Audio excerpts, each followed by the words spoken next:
कांता कांता चाय दे।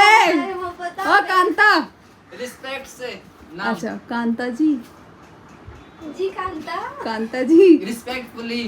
कांता जी मैं लड़का हूँ, कांता नाम है। कौनता जी कौनता जी आशीष डेढ़ा। प्लीज आशीष- गिव मी अ चाय। आशीष डेढ़ा चाय वाले। लगाएंगे तो पता नहीं चलेगा तू ओ डेढ़ा। ओ उषा रुकता सही। आशीष डेढ़ा चाय वाले चाय दे दो दे दो। अभी चाय बेच रहा हूँ, आगे चल के मैं भी मोदी की तरह मोदी देश बड़ा चलाऊंगा। प्रधानमंत्री बनेगा तू तू। देश चलाएगा तू घर ही चला ली जो ही बहुत है। कोई बात नहीं, तू अपनी बहू को खुश रख लियो बस, हमें और कुछ ना चाहिए। अगली जो आएगी वो खुश रहनी चाहिए। उषा देख चाय कितनी अच्छी बनाई मैंने। सही चाय जैसी लग रही है। और पीछे वाले पर्दा लगा दियो। अब रख दे मेरी चाय, तुम चाय दे भाई, चाय की बहुत जरूरत है। Thank you so much. अब बैठ जा तू यहाँ। नीचे बालक है। बालक पढ़ा रहा हो, हाँ होमवर्क दे रहा हूँ। होमवर्क दे के आ जा। तो आ आई जा जाइयो। आ जा। चार बात चुगली की चुगली बतलाएंगे जा। अभी तक 3 ही बजे, 3 बजे तक कितना होगा? मैं 9 दिन के कुछ खाया ना तेने? दही पी ली मैंने फल अरे केला को कहीं मैंने यहाँ से मैं लाया। अगर 9 दिन के रख लेता तनु हो जाता। तो खत्म ही हो जाता। दही बच जातो ही बहुत। गोल्ड पीस हो जाता, लू करता। ओ भाई हसामत में पसड़ी दुखी। मुझे नहीं पता, मेरे पेट में दर्द है। मेरे पता नहीं हुआ ना जब से इसमें ना इनमें दर्द हो रहा हो ज्यादा। ऐसी हो जाऊंगी मैं थोड़े दिन में। वजन घट ना गया भाई, माइनस में चलेगी। चाय दो चाय दो, पैरन में चाय गिर जाएगी। एक बच्चा याद है चाय पे बैठ गई तो मैं बैठ गई सही क्या, पूरा पजामा सब सन गया मेरे चाय में। बोलू जैसे लुकाया ना पेट देख के मेरे कि मम्मी दिखा तेरा बाबू देखो, फिर उस सबके पेट उगाड़ देगा, देख तेरे में भी है और तेरे में भी है। और फिर जब देख के कहेगा दिखा तेरे बाबू का खून निकाल। और पता परी काके की मम्मी अब क्या तुम्हारा बाबू ऐसा होगा नू यहाँ से इतना फाड़ के मन फाड़ दे मेरे। फाड़ के नहीं काटियो। और अब तक काई का ऑपरेशन ना हुआ ना, निशा का हुआ। निशा का हुआ पर निशा का तो थोड़े प्रॉब्लम की वजह से हुआ। ना मेरी हंसी कोई ना भी आ जाएगा। या कम और कर दो मेरे की, इसके बाद मैं मोटी हो जाऊंगी, ऑपरेशन वाला भूल जा। ओ भाई ये एक बहुत मोटा होने को तेरे को नॉर्मल तो हो नॉर्मल कैसे होएंगे मोटे। ऐसे मैंने जब नहीं सब है नहीं ना, मैंने कही निशन तू मोटी कैसे हो रही है? तनु कह रही भाई ऑपरेशन हुआ। मैंने कहा ऑपरेशन करवाने से मोटे हो जाते हैं? कह रही तू भी करवा ले। मैंने कहा मुझे ऐसे मोटा ना होना। अरे खा पी के हो लेंगे तो काफी के भी ना हुए सूखे उसे हो जाएंगे ना मोटे। कल मैंने पूड़ा बनाया ना तो मैंने तो पूड़ा बनाया भाई, पापा ने रूमा से खेत में कही कि पूड़ा ना बनाती, कचौड़ी ना बनाती, कटाइयन में रैनी भर जा गले में तो गले साफ करने को ऐसी चीज खाई जाए। मैंने तो उनके मारे पूड़ा बनाया जो क्या है ये कच्चा बे हम पे। हाँ भाई मैं पूड़ा ही तो बना सकूं या मैं दूध पिला के दूं। थोड़े सॉफ्ट बना देती हूँ ना सोडा घेर के। रूमा नु कह रही तेने सूजी घेर दी होएगी ना, या हमारे क्रंची है हमारे की सूजी भी ना घेरी मैंने, चून के चीनी और मिक्स करके तो बनाए है। अरिंग बनाई अभी भी कहना। मोदक तो माँ जी के घर को कैसे भागा करो? सुन मोदक मैं ओख नीच रही हूँ, जो मेरा बेटा हुए तो मेरे तो रहा है। तू ना चलाया ना बुलाया। तू ना बुलाया माजी चिज्जी लाई बताओ कौन सा प्यार। अरे मेरी गोला बेटी आजा मोदक। माँ जी के प्यार में आजा कालू तू तो मेरा सबसे प्यारा। आजा आइयो अब तेने कालू कह दिया वो रूस को। अरे दो ही खड़ा हो। प्यार से बोलो कालू जी। आजा आ मोदी मुझे क्या कहा आजा माँ जी की गोदी में तो आजा। तो भैया लौंडा नखरे में है, एटीट्यूड में। थोड़ी देर बाद देखे कैसा आएगा। माजी आ जाओ ऊपर आ जा। मुझे अच्छा लगा, मैं आँख बंद करी जो मेरा बेटा गोदी में आ जा। तुझे या देखा बोला अब जैसे माँ जी तो यहाँ आ चुके हैं। आप माँ जी से प्यार नहीं करते? तुम माजी से प्यार नहीं करते? ना करता? ड्यूटी वाली माँ जी चीची ना आई है। तो बहुत बोल रहे हैं तुम। इनके बैग में चीजी है। ये फोन पे ही बोल रहा है सोमनाथ, अभी से एक आध दिन लग रहा है बोलने मिलने में। पहले गोला नु पीछे खींचे पाए दे आल लगी गोला की माँ जी, और गोला कोई चीज दो खिलाई मम्मी, गोला बहुत अच्छी बात किसे मन दो खिलाई छी आजा अरे आजा आजा इस्माइल ने नहीं कपड़े नहीं कपड़े आज तू आ जा, तेरा कच्चा लाई नया कच्चा। अरे कल परसों तो तुम फोन अपने आप पे जाएगा। के दिन भाग गए गली में आजा जहाज लाऊंगी एरोप्लेन ओ जहाजी थे किसी तो उड़ेगा सीधो केड़ी जाएगा। छोटी चीज तू भी ना दे वे, जहाज ही चाहिए इन्हें उतारने को भी तो जगह चाहिए जहाज को। इनकी छत पे उतर जाएगा माँ जी अम्मा जी अरे आजा खुशी है, खुशी है, बोल नहीं बच सकता। जाऊं कैसे, शाम मुझे लग रही है। उषा बहन, ने बोल आजा उषा बहन, गोला भी तेरे पुरानी होगी तो वापस उतरगी। आजा तू नया बच्चा।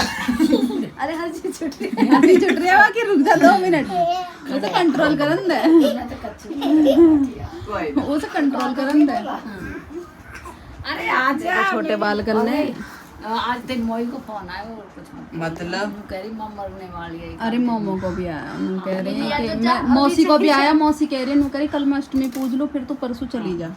मैंने कह दी मौसी से, मैंने की मौसी चली जाओ, मैंने की फिर मम्मी भी बिजी हो जाएगी चीनाई विनाई में, आप चले जाओ, घनी ज्यादा हालत खराब हो रही है। ऐसी हो रही है कते देख जाओगे चलो देख जाएंगे मुझे बहुत गुस्सा, मेरी बात नहीं सुनी जा रही। क्यों नहीं सुनी जा रही? तू जा जा से बाहर है।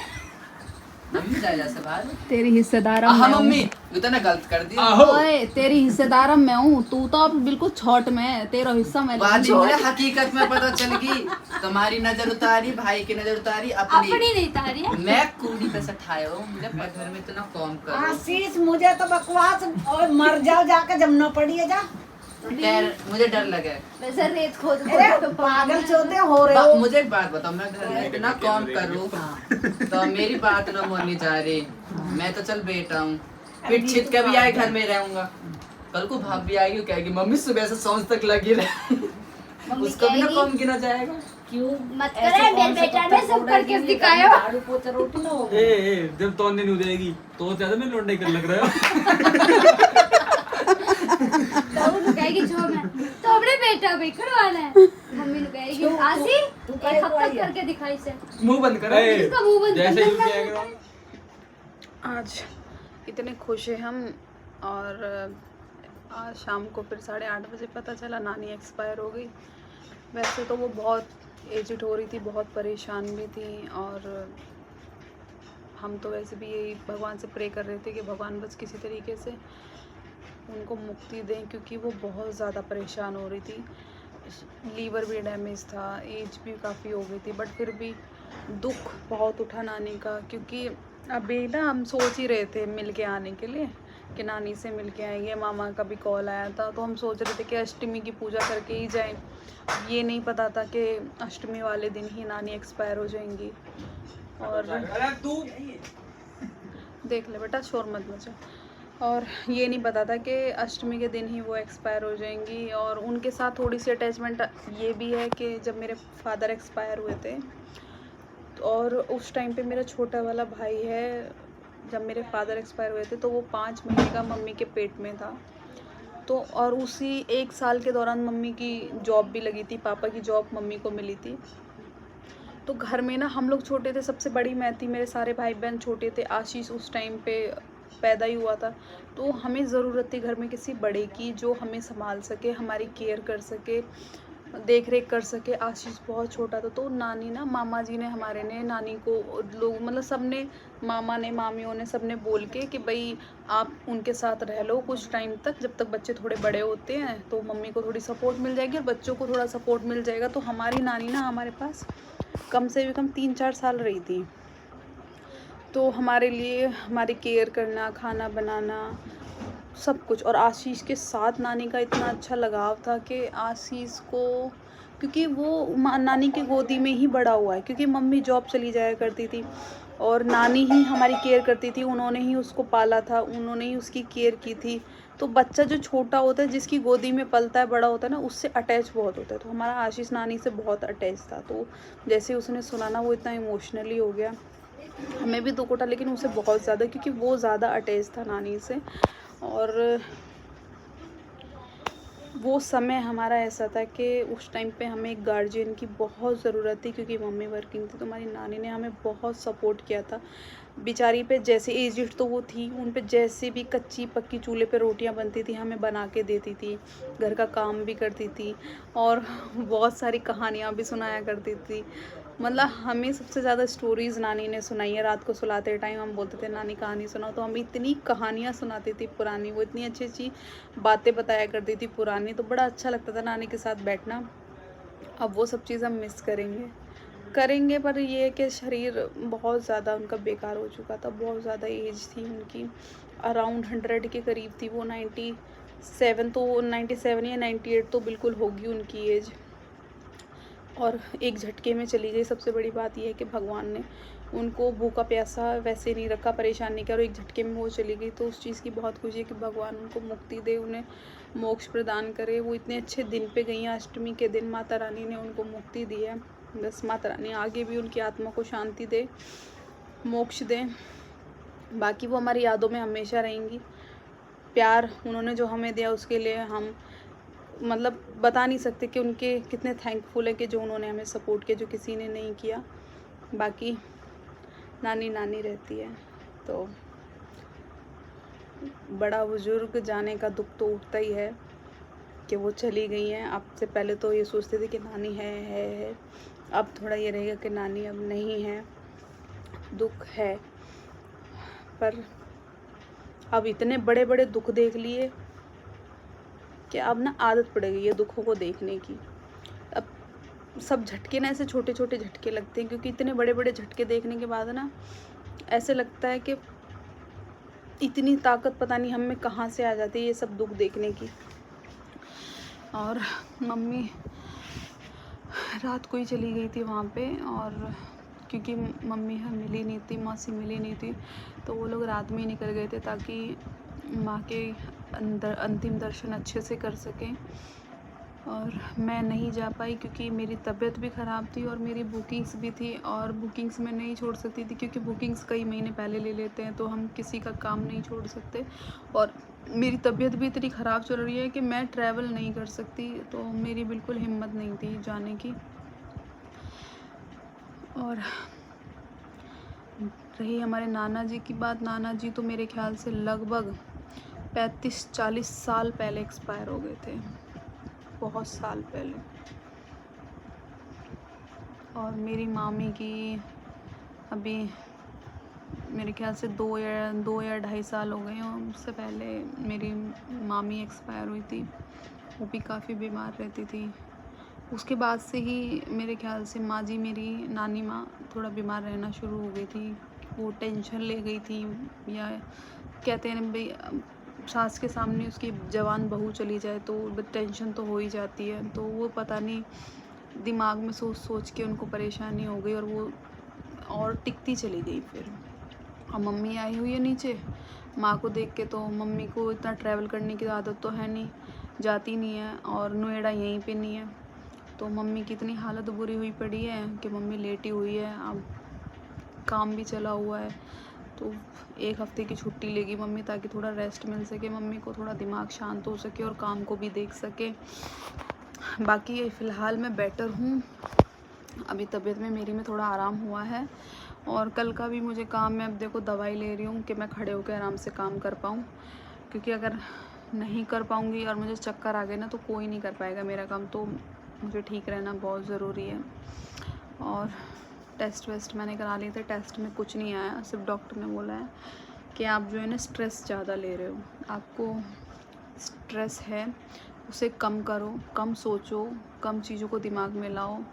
मैं बहुत कोशिश करती हूँ चीज़ें ना सोचूं, लेकिन वो दिमाग में इतना सर्कुलेट होती हैं कि नहीं भूल पाती किसी भी चीज़ को, वो दिमाग में घूमती रहती है, ना चाहते हुए भी स्ट्रेस होता है। तो टाइम लगेगा उस स्ट्रेस को निकलने में, पूरी कोशिश करूँगी मैं। अब देखो कितना टाइम लगता है। बाकी मिलती हूँ आपसे दोबारा। मैंने इसीलिए ये वीडियो शूट कर रही हूँ बताने के लिए कि अभी कुछ टाइम तक ना मेरी तबीयत इतना अच्छा फ़ील नहीं कर रही है कुछ भी कि मैं कुछ सोच पाऊँ। अभी दिमाग काम ही नहीं कर रहा है किसी भी तरीके से, कुछ सोचने का मन नहीं कर रहा है, कुछ करने का मन नहीं कर रहा है। एक अजीब सा स्ट्रेस, अजीब सी मतलब दिमाग ना अजीब तरीके से ख़राब है, कुछ नहीं सोच पा रही हूँ मैं।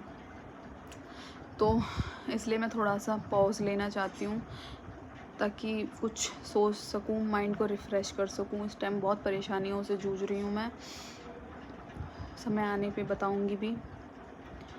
तो बस अभी सबको आपका प्यार देने के लिए, आपका मुझे प्यार देने के लिए थैंक यू सो मच। ऐसे ही ब्लॉग्स को लाइक करते रहिए, सपोर्ट करते रहिए। थैंक यू, मैं इतनी थैंकफुल हूँ, आप लोग मुझे इतना प्यार कर रहे हो, सपोर्ट कर रहे हो, कमेंट्स करते हो। मुझे इतना अच्छा लगता है कि चलो लोग अटैच हैं, लोगों को परवाह है, पूछते हैं, तो बहुत अच्छा लगता है। तो आप जो भी लोग मुझे कमेंट करते हो, थैंक यू सो मच, दिल से थैंक यू सो मच। बाकी फ़िलहाल के लिए मैं सबको राम राम, राधे राधे, जय श्री राम, गुड नाइट।